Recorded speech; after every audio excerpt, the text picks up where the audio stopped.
السلام علیکم ورحمۃ اللہ وبرکاتہ۔ بسم اللہ الرحمن الرحیم۔ یقیناً یہ ویڈیو آپ نے سنی ہوگی جس میں یہ نعرے لگا جا رہے ہیں دل کوٹ شہر کے اندر، اور میرے علم کے مطابق یہاں پر تقریباً ہر سیاسی پارٹی کے لوگ موجود ہیں، بلکہ یہ ایک کسی سیاسی پارٹی کا احتجاج نہیں ہو رہا، بلکہ یہ ایک عوامی احتجاج ہو رہا ہے جو کہ مہنگائی اور ناجائز ٹیکسز کے خلاف آزاد کشمیر بھر میں آج احتجاج ہے۔ تو اس میں جو نعرہ بازی کی جا رہی ہے میرے بھائیوں، ہمیں جو بھی کام کرنا ہے، جو بھی ہم احتجاج کریں، کچھ بھی کریں، تو وہ ہم نے ایک حدود کے اندر رہ کے کرنا ہے، کیونکہ ہم بحیثیت مسلمان کوئی بھی کام اپنی مرضی سے نہیں کر سکتے۔ ہر کام ہم نے اسلام کے دائرۂ کار کے اندر رہتے ہوئے کرنا ہے، کیونکہ اللہ تبارک و تعالی نے قرآن مجید کے اندر یہ ارشاد فرمایا ہے، یا ایھا الذین آمنوا ادخلوا فی السلم کافہ، کہ ایمان والو ایمان کے اسلام کے اندر پورے کے پورے داخل ہو جاؤ۔ تو ہم کوئی بھی کام کریں گے، چاہے وہ احتجاج ہی کیوں نہ ہو، تو ہم نے وہ حقیقی معنوں میں اسلام کے اندر رہتے ہوئے کرنا ہے۔ اب اس میں یہ نعرے لگائے جا رہے ہیں کہ موسیٰ بھی ہمارے ساتھ ہیں، رسول بھی ہمارے ساتھ ہیں، علی بھی ہمارے ساتھ ہیں، حسین بھی ہمارے ساتھ ہیں۔ تو میرے بھائی وہ ہمارے ساتھ کیسے ہو سکتے ہیں؟ مجھے آپ بتائیں ذرا۔ اگر وہ ہمارے ساتھ ہوتے تو ہمارے حالات اتنے خراب کیوں ہوتے؟ وہ ہمارے ساتھ ہوتے یا ہم ان کے پیروکار ہوتے تو ہمارے آج معاملات اس قدر خراب کیوں ہیں؟ وہ اللہ کے برگزیدہ پیغمبر تھے، رسول تھے، پھر ان کے صحابہ تھے، ان کی زندگیاں تو بہت اچھی گزری، شاندار گزری اسلام کی، انہوں نے اسلام کے مطابق اپنی زندگی گزاری، انہوں نے کبھی کسی کا حق نہیں کھایا، انہوں نے بلکہ اپنی اللہ تعالیٰ قرآن مجید میں کیا فرماتے ہیں؟ مسلمان وہ ہیں، صحابہ وہ ہیں، وَيُؤْثِرُونَ عَلَىٰ أَنفُسِهِمْ، کہ وہ اپنے آپ کے اوپر دوسروں کو ترجیح دیتے ہیں۔ تو آج اس معاشرے میں ہم جن مسائل کا شکار ہیں، ہم میں سے ہر بندہ دوسروں کے حقوق کو غصب کر رہا ہے، ہر ایک شخص دوسرے شخص کا، دوسرا جو اس سے کمزور ہے اس کے حقوق کو غصب کر رہا ہے۔ میں یہ سمجھتا ہوں کہ خاندان کا کوئی بڑا آدمی ہے تو وہ چھوٹوں کا حق بخوبی اور اچھے طریقے کے ساتھ جو ہے نا ان کے حقوق کا استحصال کر رہا ہے۔ ہمارے جو ذمہ داران ہیں، اگر کوئی لوکل کونسلر ہے تو وہ اس کے جو ذمہ داریاں ہیں وہ حقیقی معنوں میں اگر ادا کرے تو یہ مسائل نہ ہوں۔ چیئرمین ہیں، وہ اگر اپنی ذمہ داریاں ادا کریں تو یہ مسائل جنم نہ لیں۔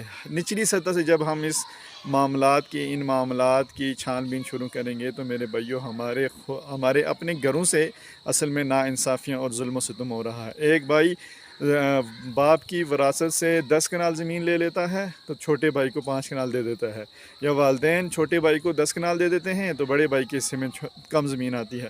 تو میرے بھائیوں، حکومت کو یہ جو ہم آج احتجاج کر رہے ہیں حکومتوں کے خلاف، تو یہ چلیں آپ ٹھیک کر رہے ہیں اپنی جگہ پہ، یہ ظلم و ستم ہو رہا ہے، لیکن ہمیں یہ بھی دیکھنا ہے کہ کیا ہم ٹھیک ہیں؟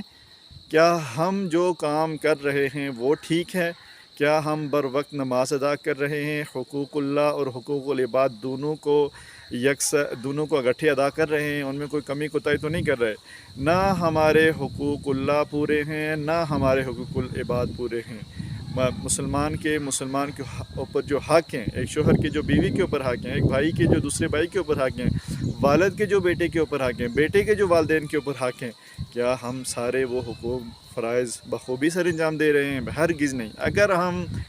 اگر ہم ان حقوق کو صحیح طور پہ ادا کریں، ان کو بجا لائیں، تو میرے بھائیوں آج ہمیں ان مسائل کا سامنا نہ ہو۔ ہمیں ان مسائل کا سامنا ہی اسی لیے ہے کہ جو اس معاشرے کا طاقتور شخص ہے اس کی یہ ہر ممکن کوشش ہوتی ہے کہ جہاں سے بھی اس کو یہ موقع ملے کہ وہ کسی غریب کا حق کھا سکے، کسی غریب کو نیچا دبا سکے، چاہے وہ چوکی تھانے کا معاملہ ہو، عدالتوں کا معاملہ ہو، پیسے دے کے بڑا وکیل کر لیا جاتا ہے۔ چوکی تھانے میں ہمارے ہاں کیا ہوتا ہے؟ جس کے پاس زیادہ پیسے ہیں اسی کی سنوائی ہوتی ہے، اسی کی بات کو مانی جاتی ہے، جس کے ساتھ زیادہ لوگ ہوں۔ میرے بھائیوں، جب ہم نے اپنے محلے کے، اپنے گھروں کے لوگوں کے حقوقوں کو غصب کر کے رکھا ہے، ان کے حقوق کے اوپر ڈاکہ ڈال رہے ہیں، تو مجھے یہ آپ سمجھائیں، بتائیں، کوئی بندہ مجھے اٹھ کے سمجھائے کہ ہمارے اوپر یہ ظلم و ستم کیوں نہ ہو؟ کیونکہ اللہ کے رسول کا یہ فرمان ہے کہ جیسے ہی عوام ہوں گے ویسے ہی ان کے اوپر حکمران مسلط کر دیے جائیں گے۔ تو سب سے پہلی میری یہ آپ تمام احباب سے جو مجھے سن رہے ہیں، اپنا قبلہ درست کریں گے تو انشاءاللہ یہ حکومتیں بھی درست ہو جائیں گی۔ کیونکہ یہ حکومتیں بنانے والے ہم ہی میں سے ہیں، یہ کوئی باہر سے لوگ تو نہیں آئے ہوئے۔ ہمارے ایم ایل اے صاحب اسی غازی آباد ہر حلقے سے ایک ایک بندہ منتخب ہو کے جاتا ہے، تو اگر وہ یہ سب غلط کر سکتے ہیں تو گویا کہ ہم خود غلط کر رہے ہیں، ہم ان کو یہ موقع فراہم کر رہے ہیں۔ آج ہمارے یہ احتجاج ہو رہا ہے، تو آپ مجھے بتائیں کہ آپ کے کون سے ایم ایل اے سے احتجاج میں شریک ہیں اور کہاں پر شریک ہیں؟ انہوں نے کیا کیا؟ کیا انہوں نے احتجاج کے طور پر اسمبلی سے اپنی رکنیت معطل کر دی ہے؟ اسمبلی جانا انہوں نے چھوڑ دیا ہے؟ انہوں نے آپ کے لیے کیا اقدام اٹھائے ہیں؟ آپ اس بارے میں جانتے ہیں؟ آپ کے لیے کسی نے کوئی اقدام نہیں اٹھایا۔